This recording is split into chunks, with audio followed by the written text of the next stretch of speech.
Hello there. Welcome to the Self Evident Podcast. It's Monday morning, 10 a.m. for you. For me, it's about 7:15 in the morning. So if anything happened between recording and going live, it's not my fault. I didn't know the future, but that's okay. Easy, how are you doing? Doing all right. All right. Massey, how are you doing? Oh, that's right. He is still gone. Carrie is gone with him, but that's okay. Give them your love. Uh, you got me for today. Actually, you have me for Friday as well. But then the next Monday, Massey will be back. Do not forget, if you're in Florida, if you're in our area, go out and vote.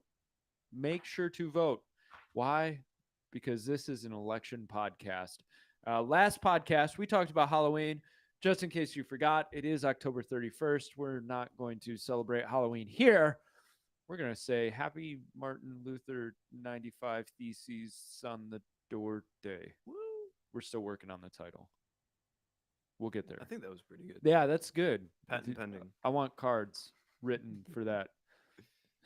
So Yeah. I have a little bit of a truth to tell Uh oh. that you might get mad at me Uh for. oh. So last election, was it earlier this year? I think it was earlier this year. Sometime when we had the vote earlier this year. You talking about when school board votes and all of that? Yes, Yeah. yes. Um, I was reminded about 5 times throughout the day, and each time I was reminded, I said, "Yes, I will go do it. I just have two things to do today, and I will go vote." Easy, are you about to come clean on something? I indeed did not vote. I completely forgot. Oh. Ooh. People, let Easy know how you feel about that. I am the reason why we are in economic It's all your decline. fault. All your fault, even though it wasn't, a national election. It's Right. all your fault. Okay.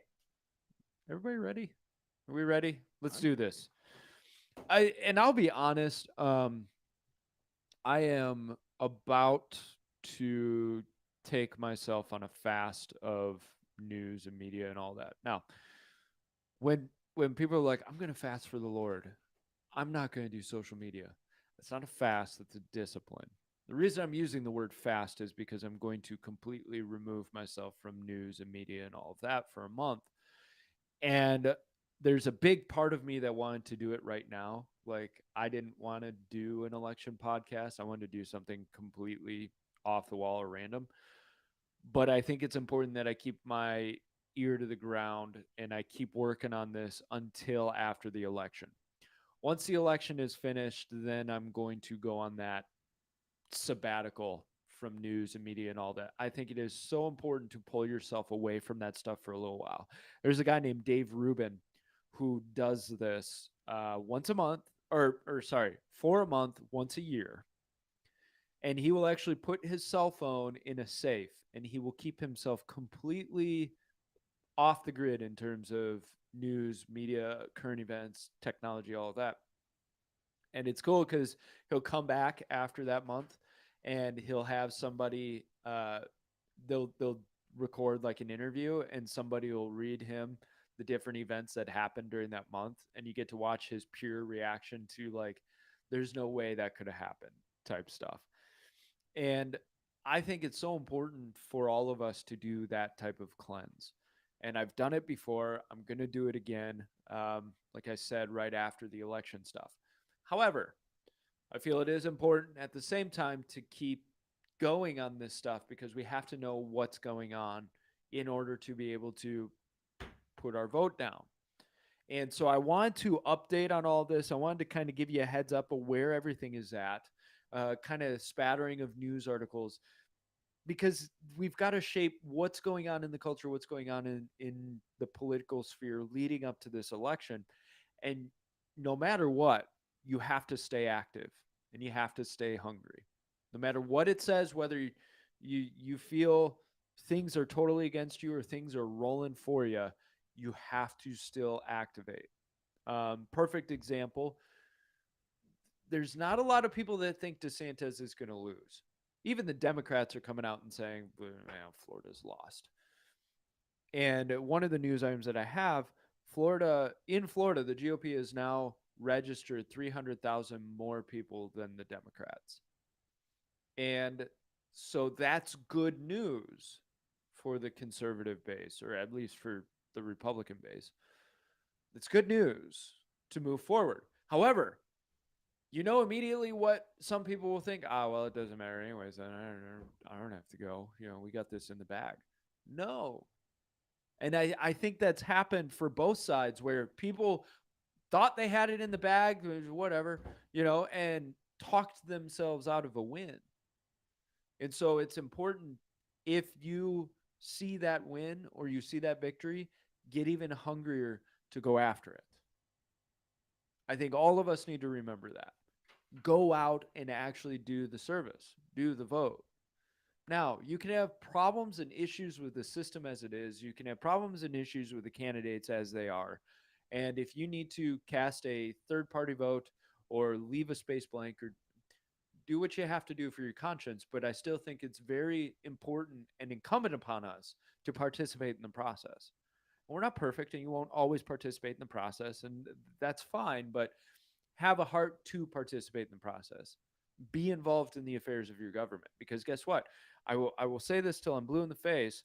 Your government officials are your employees. And so if you're not managing your employees, they will do whatever they want. They won't stick with it. They'll, especially in government, because they get a taste of power and people submit to that power. And so then they decide they can do whatever they want, which is not true. Those are your employees. You are actually in charge. You are actually the ruler. And so you hold them to the Constitution. You hold them to the state constitution. You hold them to the laws and regulations. If they're not doing what they're supposed to be doing or they're getting out of line, it is your job to fire them. And the way we fire them, for most cases, is we vote them out. And we have to actually activate. We've had some lighting up of comments about like school boards and all that after we did the book thing, the Right. book ban thing.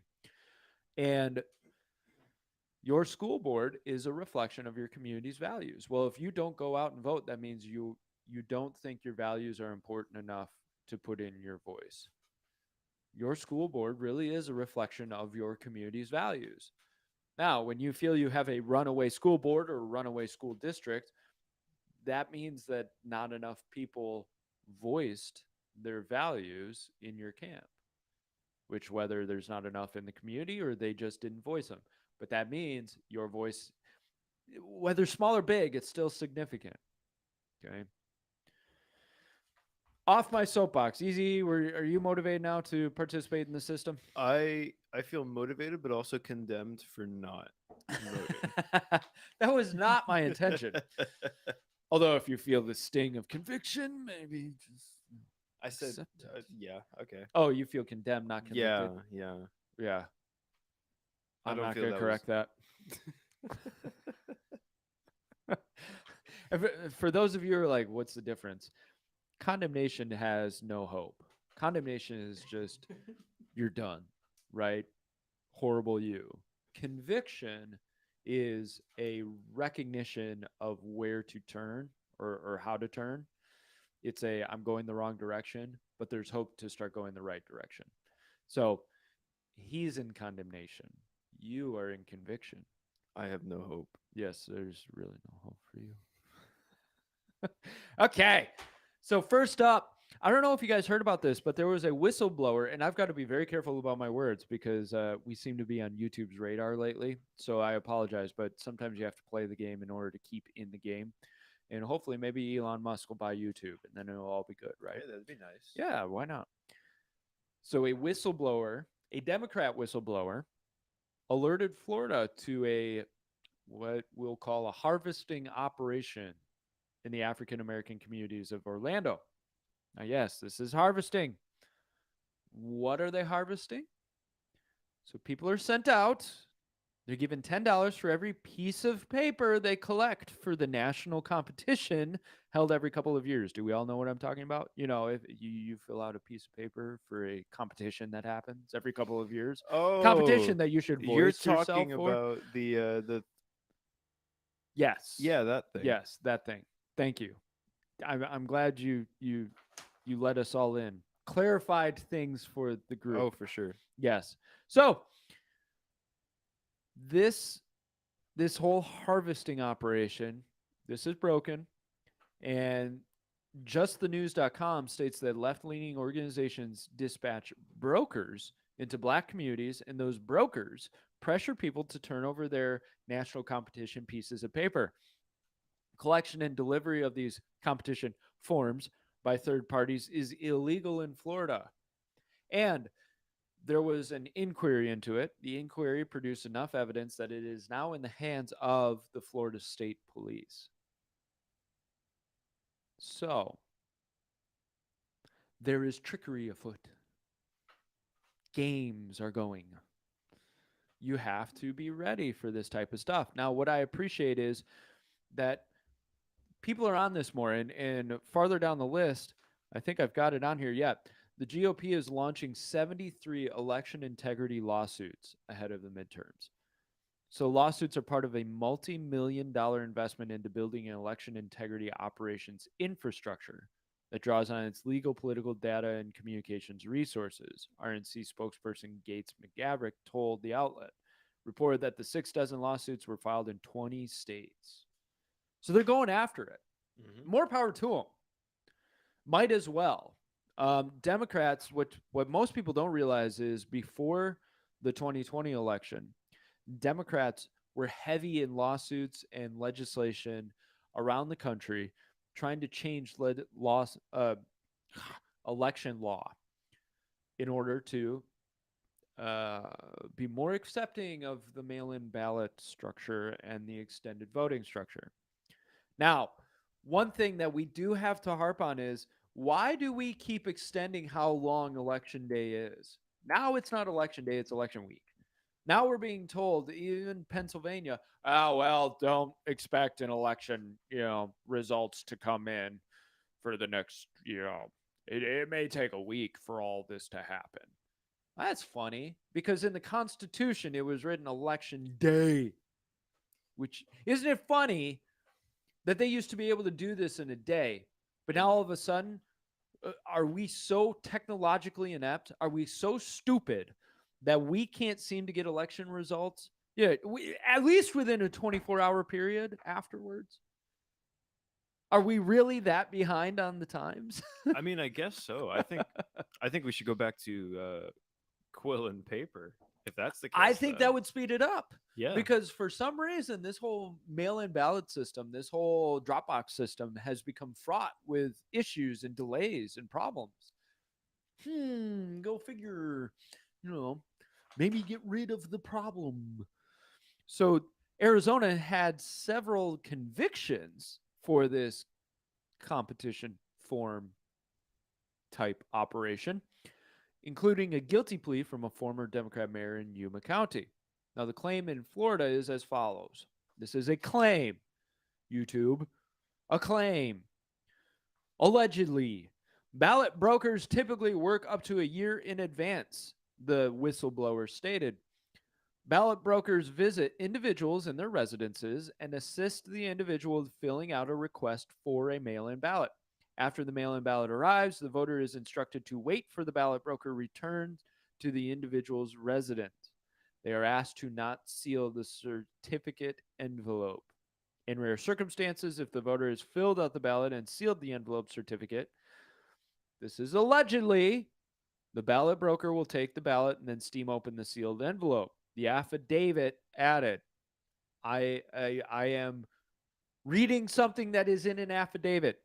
YouTube. The ballot broker will either correct any votes, if necessary, that were not voted according to their wishes or just throw them out, allegedly. For nursing homes, ballot brokers get the list of residents by cross referencing the address with the voter registration list, she explained. The ballot broker figures out the best way to make contact, usually through friends and family that may or may not know they are even part of a scheme. They help the resident fill out the mail in ballot or just take the mail in ballot from the nursing home and deliver it to the ballot broker. Thoughts, easy. It's frustrating to see the fact that the game the game in and of itself hasn't changed. The idea of the game hasn't changed at all. The rules have been equal since then. But now people are constantly trying to change the game in their favor because they Yeah. can't win legitimately.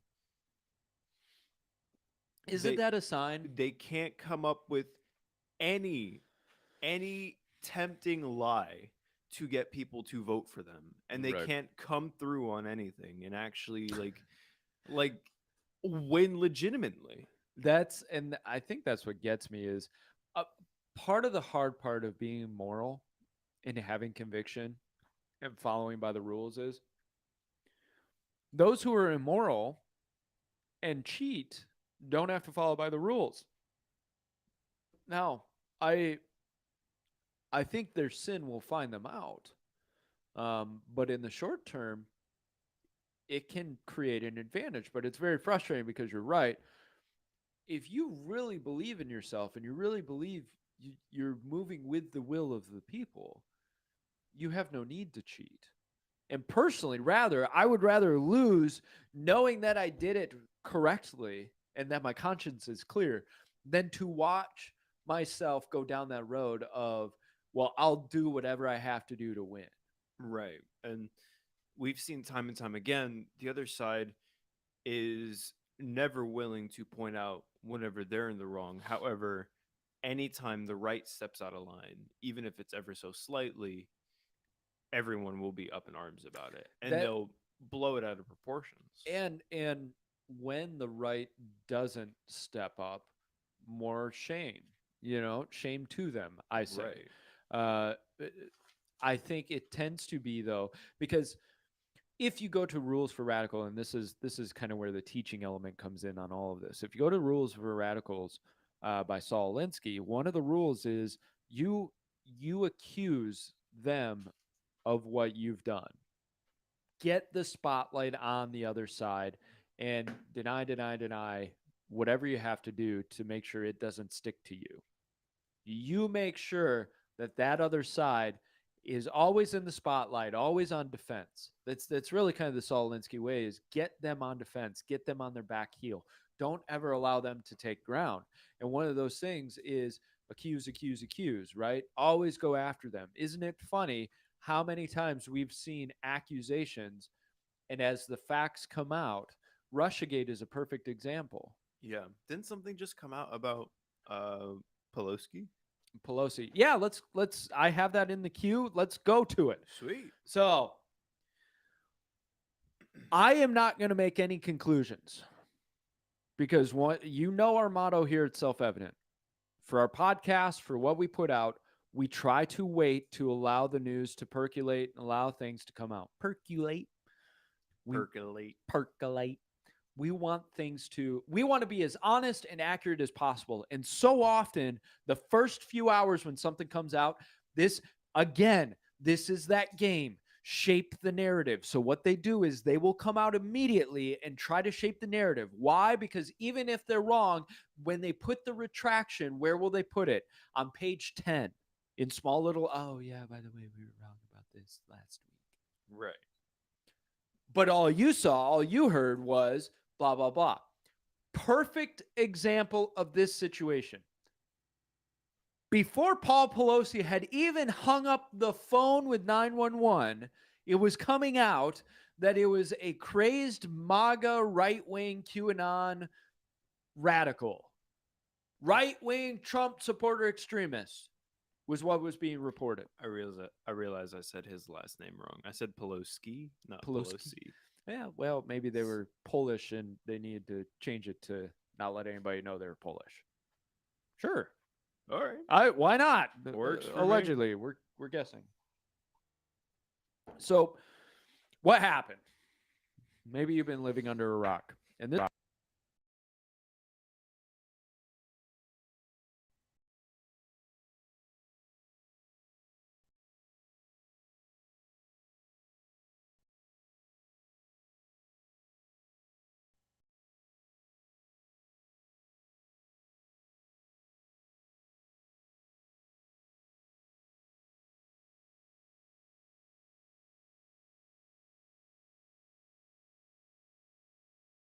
I just lost camera feed for a Hmm, straight second right there. that was weird. But we're back. We're still recording, right? Looks a little darker. Oh, well, yeah, it is kind of. I don't know what's going on. Anyways, do you have the tweets pulled up or no? Uh, If you don't worry about it. Let me get into what's going on in this story. yeah, So, 911 got a phone call 2:30 in the morning. Paul Pelosi was saying somebody was in his house and uh uh it was kind of almost they're not sure how the phone call was supposed to be going because it was calm, it sounds like, but kind of a hey, let's have somebody come over here type deal. Calls, says he has a friend. Now people are taking that as like, oh, see, this guy was friends with Paul. I don't know that that's what was going on. I wouldn't be surprised if like he's trying to keep this crazy guy calm. He's like, hey, I've got a friend here. You know what I mean? Like, yeah, hey, if I relate to this guy as a friend, maybe he won't kill me while the right. And cops are on their there are way. a ton of people that do that, especially in 911 calls. Like Mm-hmm. I've seen, I I had this like whole obsession of like listening to 911 calls that would be Sounds like, rather yeah, morbid. weird. But like they'd be like put on YouTube and whatever from some anonymous source, or maybe like I don't know. They somehow made their way to YouTube, and listening to the way that people would speak, you could tell that there's like you could obviously tell that there is an underlying issue based off of how they speak, Right. even if their speech is completely normal. And it's actually it's kind of a training technique, especially for women that are in a really dangerous situation. The Right. whole like ordering a pizza type thing, Or like at the bar ordering like a what is it, an angel shot? yeah, Yeah. there's different methods, and so of course conservatives are jumping on this of like, oh, they were lovers, and this is why we wait. This is why we wait. But of course, liberal progressive side came out and said, MAGA extremists trying to kill Nancy. Now it is Paul Pelosi himself is saying that the guy was looking for Nancy Pelosi. Neighbors of this guy have come out in news reports saying that, well, he's this weird radical activist. They've got a bunch of like Black Lives Matter stuff and gay pride, and he was dating a nudist or something. But they also said he was very paranoid, and aggressive. And immediately my first thought was paranoid schizophrenic. Now I'm not saying that's what he is. My thought was, could be paranoid schizophrenic. Could be, and there are people coming out and saying, hey, this could be just somebody who's totally mentally ill. I wouldn't be surprised. Could there be something else going on because there is somebody who nobody knows who it was who opened the door for the police? Okay, this is what's being said, and the reason I'm talking about it like this is I get so tired of people jumping on the bandwagon of this or that or the other thing, right? We've got to be careful about the conclusions we come to. We can look at the news reports, look at the facts. Now, Glenn Greenwald, right? Why do I feel like I'm not saying it right? Glenn Greenwald, journalist, very, very kind of independent journalist type guy. He actually got canned or forced out from his own news outlet that he started because he wouldn't just tout the Russiagate line. He's pointing out that nobody's asking questions, right? How come there's no forced entry in this situation? Who's the third person that nobody knows? Where's the videotapes? Why were the police there so fast? Like asking these questions. Now, as far as the police getting there fast, I mean, if a phone call comes in from the Pelosi residence, like all hands on deck, get there as fast as you can. It makes Right. sense. If Easy is sitting in his apartment and is like, "Hey, somebody's here." Well, we'll get there when we get What there. are you? You're a Yeah. producer for some Some podcast that pod. Oh, conservative. Oh, we probably can't make it. Good luck. oh well. Yeah. Oh well. But there are questions, and what you won't find for most of media. these days is asking those questions. Now, why is that? Because they're afraid to lose their jobs.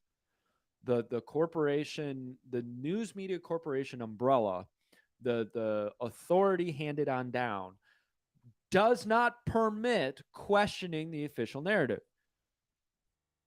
But they won't stop going after shaping the narrative. And that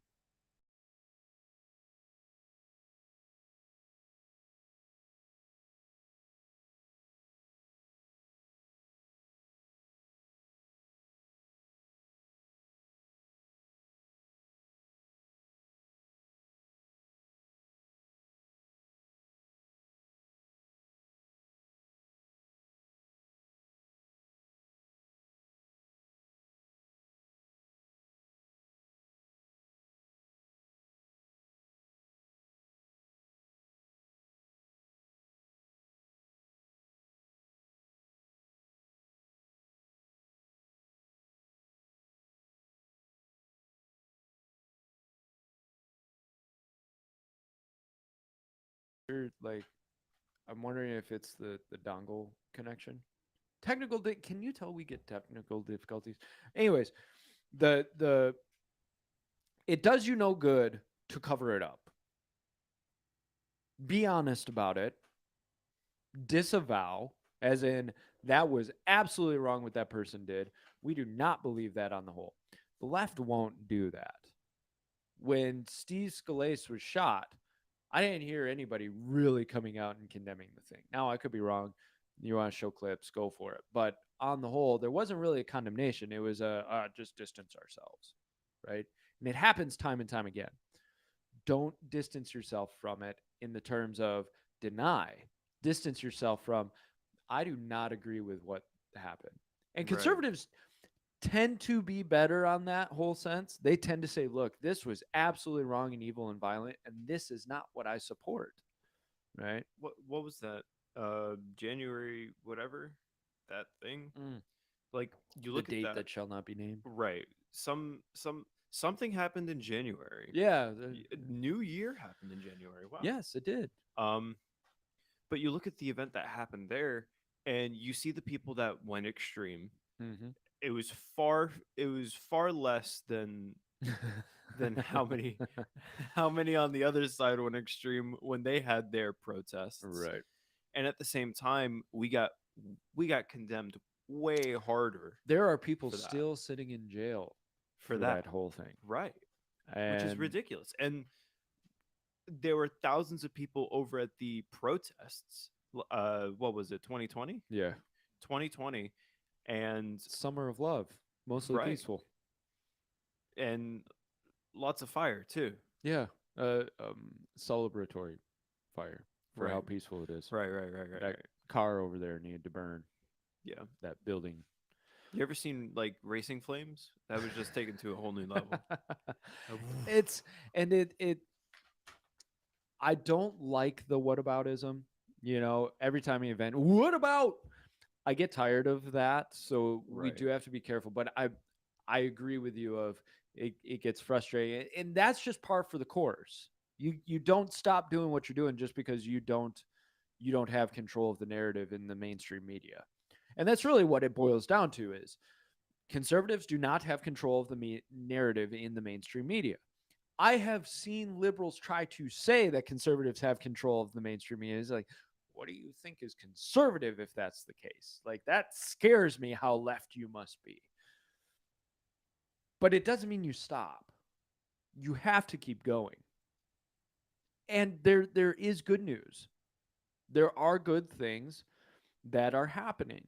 Uh, now, Clinton says Republicans are going to steal the election. Now, I know this got you banned for the past couple of years for even bringing up those two words together. I know that you're not allowed to think it. I know that anything that you say about it could be used against you. But it's a new election season. And so now it's okay for Hillary Clinton to claim that Republicans already have a plan. And she says they have a plan to steal the 2024 presidential election. Um, She said right-wing extremists already have a plan to literally steal the next presidential election, and they're not making a secret of it. The right-wing controlled Supreme Court may be poised to rule on giving state legislatures the power to overturn presidential elections.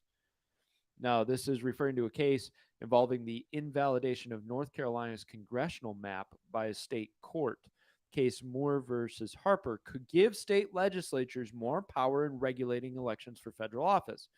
As a result, Clinton warned the upcoming presidential election could be decided not by the popular vote or even the anachronistic, I don't speak English, electoral college.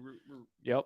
But by Republican controlled state legislatures. A couple of things. That whole court case, hope that it happens. Hope that it goes the way we need it to. Why? Because what it does is it actually puts congressional mapping back in the hands of the state legislature. Amen. Right? More power to the states. And the fact that Clinton is against it makes me go, maybe we should vote for it. So now you can't vote for it because it's a Supreme Court case, but still push for it. What this will do is it actually puts a little more power back in the hands of the state legislatures to determine how they're going to handle their participation in the election process, which is fully constitutional. What has happened over the last century or so, a little bit more than that, some would argue since the founding, federal government has tried to consolidate power over federal elections. The whole system was designed that the federal government was just supposed to kind of keep the states together on the same plan. The states were supposed to have the power. This is why I'm so adamant about repealing the 17th Amendment. Because what the 17th Amendment did was, instead of your state legislature voting for your senators, it put it into a popular vote. Now, why does that matter? Your state legislature picked your senators, so therefore your senators were ambassadors to the federal government from the state. That means the state legislature had a voice, a strong voice in what was going on in the federal government, which was how it was originally supposed to be. The House was for the people of each state to be represented directly in the federal government. The Senate was supposed to be the representative body of the states, which all of a sudden means you've got several levels of representation, conflicting interests, which is good because it keeps the federal government in line. What the 17th Amendment did was it wiped out state legislature power over the federal government and instead put it back in the hands of the people, which is a very progressive, it was part of the whole progressive movement in the early 1900s, right? We saw the 16th Amendment, which, you saw a bunch of stuff happening during the early 1910s to 1920s, progressive crap. What it did was it said, oh, we're giving power to the people. But what it really did was just create another national, federal viewing of how government is supposed to run. It's so important for your state to have power and to have their hands in the whole thing. And so I say all the more power to the states to have a little more control over election. Now, my frustration is in the last election, the Supreme Court balked at hearing a grievance of one state about another, which is completely antithetical to the system. The whole point of the whole system was if these states have a problem, they come together to duke it out, and the federal government will be the arbiter. But they decided they didn't want to be a part of that whole argument. That's a problem. Texas should have been able to bring a lawsuit against Pennsylvania. And it should have been heard out in the Supreme Court. Because Texas is right. That federal election affects us, and we don't think you're following your own laws. Where else is Texas supposed to hear their grievance heard?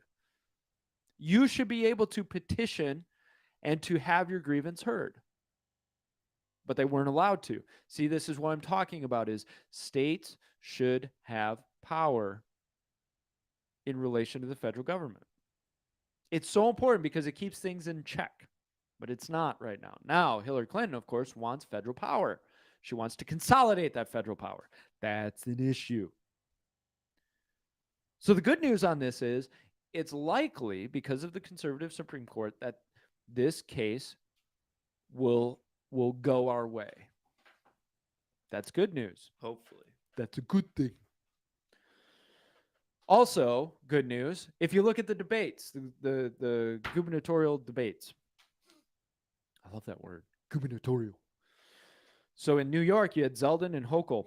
So in that one, Hochul mostly fell back to abortion and Trump. Now remember, Hochul replaced Cuomo. I have no clue what either of those. So are. Cuomo was governor during COVID. Thousands died. Right. That didn't need to. And there was a sexual assault case that came out against him, which is just that's like the I feel like when the mob takes you for a drive, Right. your mob buddies, you're all family. They say, "Hey, let's go for a drive."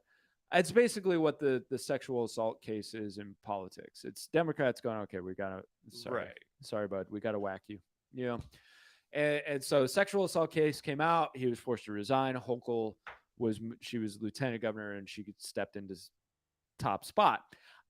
I don't think she's got the goods to be able to complete this, which is really scary because New York is a pretty solid Democrat state.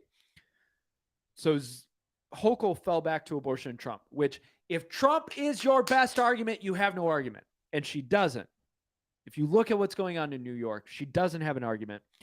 Zeldin attacked her on all the problematic issues.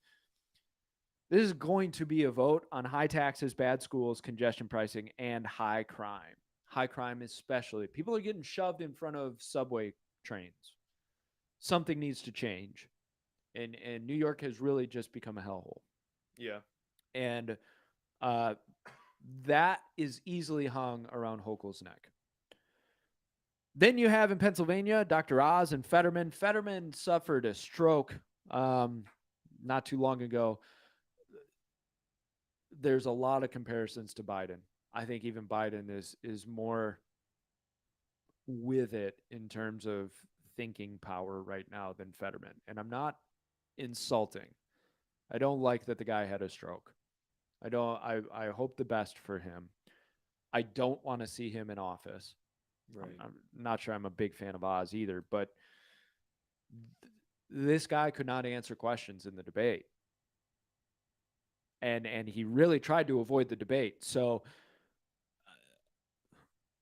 unless Pennsylvania does some configuring of competition tallies, that frog, man. That frog, competition frog.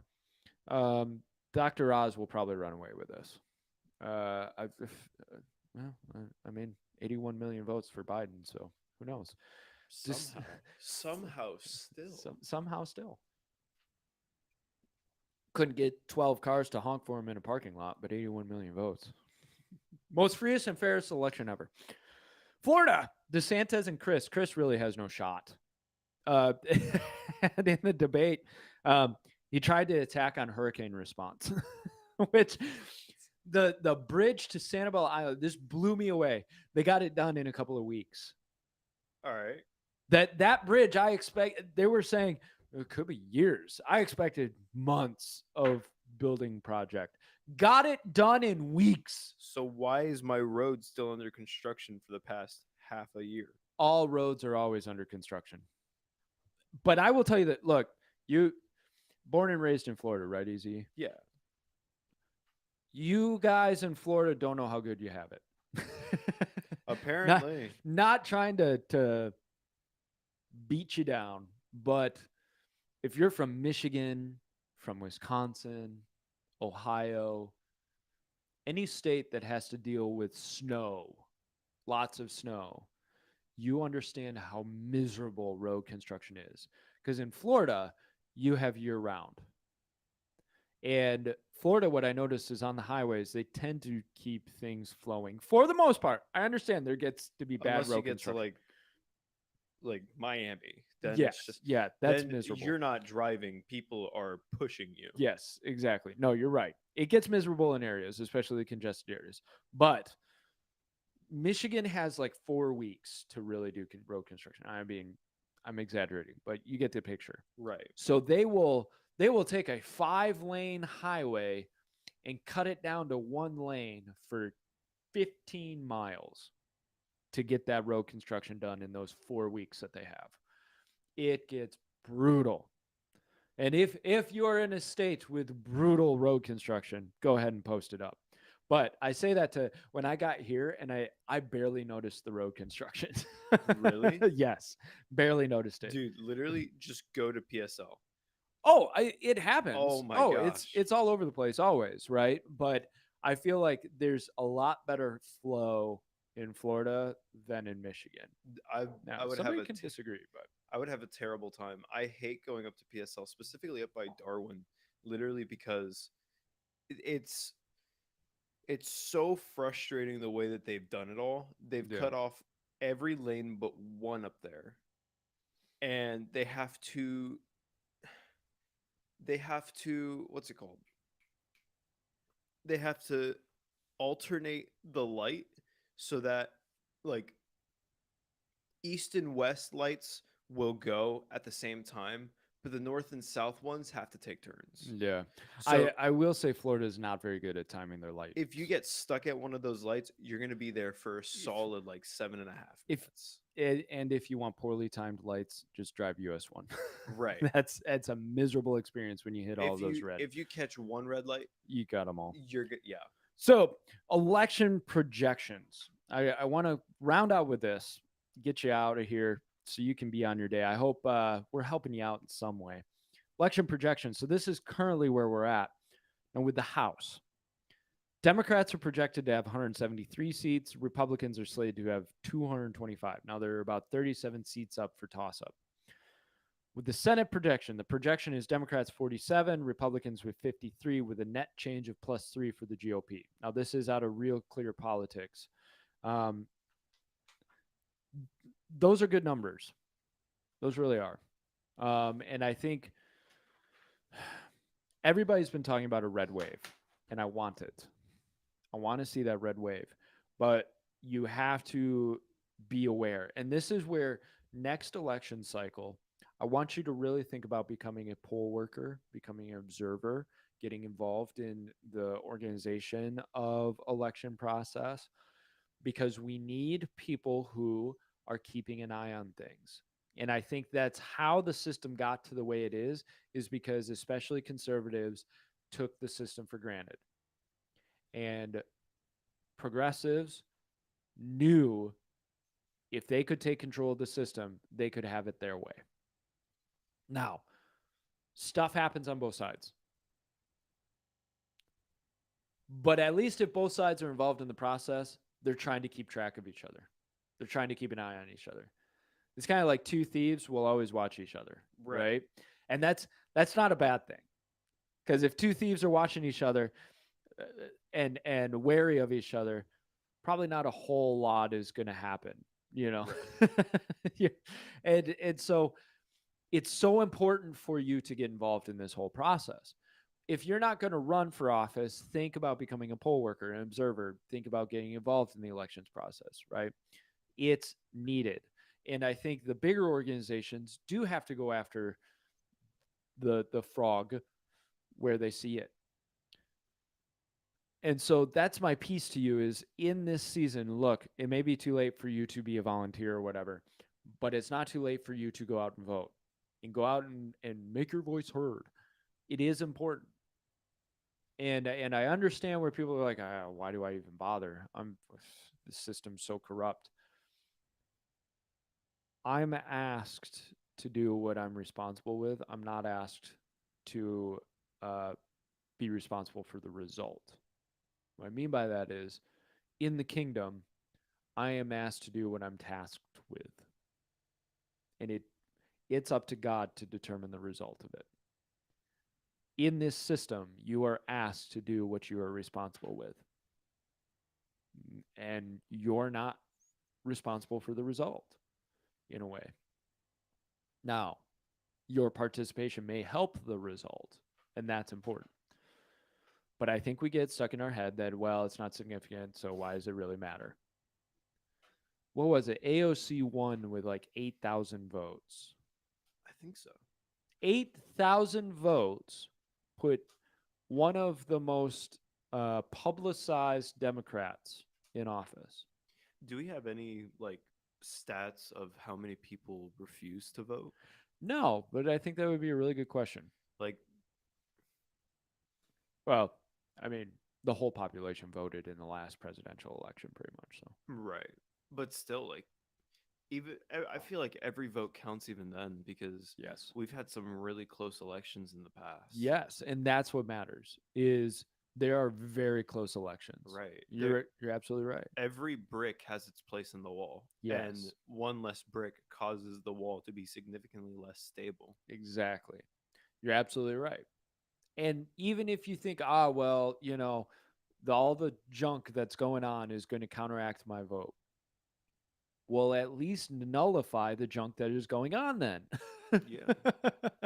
At least know that you brought it back to zero.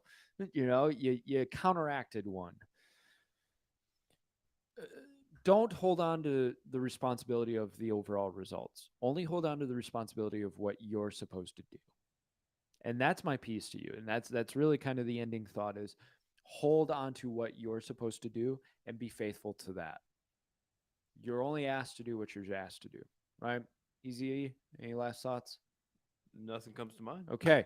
So I hope we gave a bit of a rounding of what's going on, the election, all of that. Do go out and vote. We'll see where this heads. I'm sure we'll cover kind of the results of the whole thing on Friday. That'll be a split show though. I don't want to do politics the whole time. All right. Yeah. So I hope you guys have a great day. Go do something productive. Know that the Lord loves you. Know that He wants the best for you, and that's not a temporal thing. That's an eternal thing. Once you see it in eternal eyes, it makes more sense. But we love you guys. We're so grateful for each and every one of you. Go to theselfevidenttruth.com. Check out the blog. Check out the merch. Get yourself a shirt or a hat. All right. So until then, everybody have a great day. Love you guys. Peace out.